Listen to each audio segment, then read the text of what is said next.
लोगों से बात करने में भी हिचकिचाते हैं जो उनको डांटते हैं। 기분 나빠. वो ना केवल सक्रिय मन के लोग हैं बल्कि वो बुरे लोग हैं। 주변에 있는 사람들 इसीलिए वो उन कामों को करना रोक देते हैं जिनको वो पहले करते थे और वो अपने वातावरण को भी नष्ट कर देते हैं। वो बुरे हैं, वो न केवल सक्रिय मन के लोग हैं बल्कि उनके हृदय में बुराई है।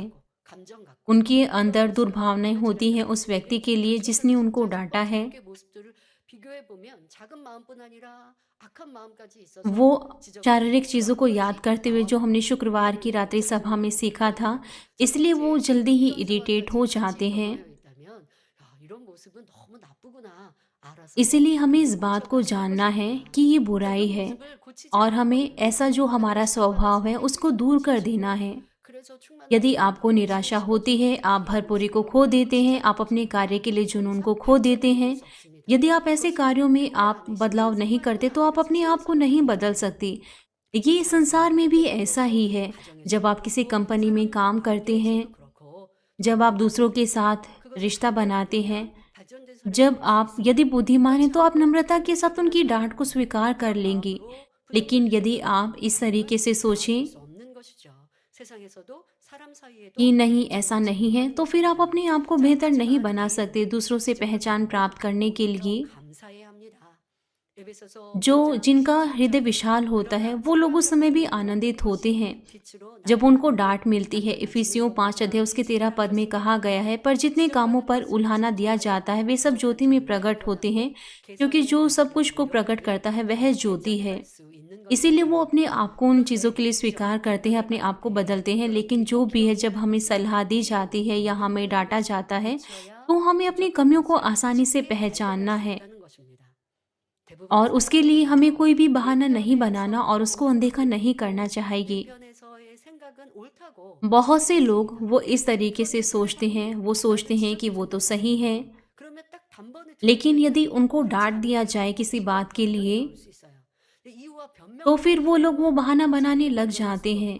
लेकिन जो लोग जो बहाना बनाते हैं वो अपनी कमियों को नहीं पहचान सकते और ना ही वो अपने आप को बदल सकते हैं। 하더라도 한번 변명하고 이유하는 것을 참고 그리고 왜 그렇게 वो 말씀하시는지 अनदेखा कर देते हैं, इसलिए वो लोग बहाना बनाते हैं।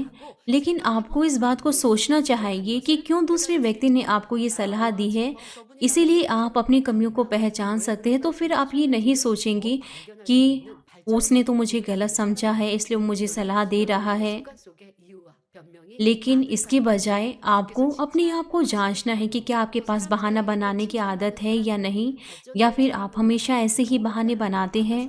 변명과 이유가 아니라 지적과 इसलिए आपको बहाने बनाने से बचना है। जब आपको डांट दी जाती है तो आपको चुप रहकर उन बातों को सोचना है, और जब आप उस डांट को स्वीकार कर लेते हैं और आपके चेहरे पर मुस्कुराहट होती है, उसके लिए जो आपको डांटता है तो वो भी बहुत ज़्यादा सुविधा महसूस करेगा। लेकिन यदि आप उस पर गुस्सा करें तो फिर कौन आपको डांटेगा। 나야 발전되는 사람이 된다는 것이에요.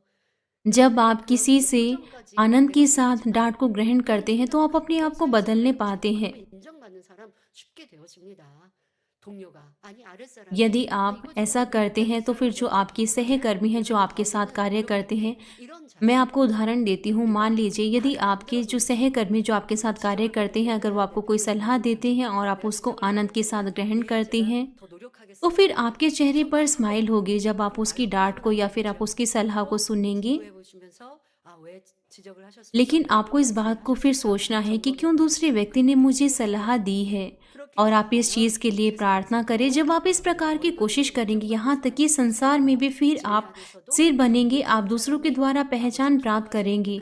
यहाँ तक कि सत्य में जो इस प्रकार के व्यक्ति हैं, प्रभु भी उनकी प्रशंसा करता है। 두 달, 1년 जो नम्रता के साथ डांट को स्वीकार कर लेते हैं, वो अपने हृदय को विशाल बना लेते हैं, और 1 महीने के बाद, 2 महीने के बाद, 1 साल के बाद, 2 साल के बाद वो अपने हृदय को विशाल बना सकते हैं। हम शुरुआत से ही चीज़ों को हम पूरी तरीके से ठीक नहीं करते, इसलिए हमें क्या करना है, हमें धन्यवाद के साथ दूसरों की बातों को मानना है बजाय निराश होने की। और इसके अलावा जब हम किसी विशेष कार्यों को करते हैं तो फिर हो सकता है कि कोई दूसरे हमारे बारे में गलत बोले, ना केवल किसी विशेष कार्य के बारे में, बल्कि जब आप अपनी कंपनी में, अपने परिवार में, जब आप कोई काम करते हैं, यहाँ तक कि आप अपना बेहतर कार्य करते हैं, 어려울 때도 있어요. तो भी दूसरे लोग यदि आपके बारे में कोई गलत बातों को बोले, लेकिन इस क्षण आपको बिना किसी अपने अंदर दुर्भावना रखने की 다른 사람의 말에 귀